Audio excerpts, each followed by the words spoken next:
গাইবান্ধার পলাশবাড়ীতে জামাত সমর্থিত এক ইউপি চেয়ারম্যানের উপর অনাস্থা আনাকে কেন্দ্র করে বিএনপির সঙ্গে জামাতের ধাওয়া পাল্টা ধাওয়ার ঘটনা ঘটেছে।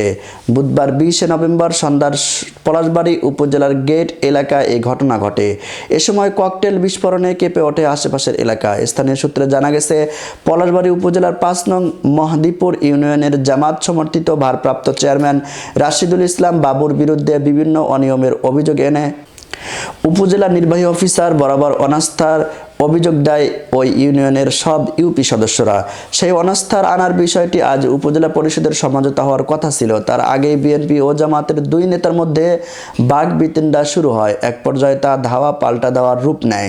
জেলা ছাত্রদলের সাংগঠনিক সম্পাদক লিয়াকত ইসলাম বলেন, চেয়ারম্যানের উপর আজ অনাস্থা আনাকে কেন্দ্র করে বিএনপি ও জামাতের মধ্যে ধাওয়া পাল্টা দেওয়া হয়েছে।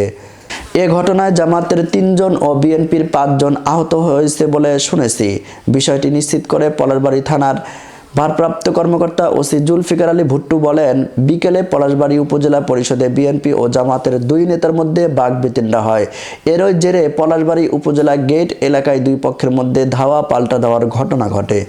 তিনি আরো বলেন, বর্তমানে পলাশবাড়ীর পরিস্থিতি স্বাভাবিক রয়েছে, তবে হাসপাতালে খবর নিতে পারিনি। কেউ আহত হয়েছে কিনা এখন পর্যন্ত জানতে পারিনি।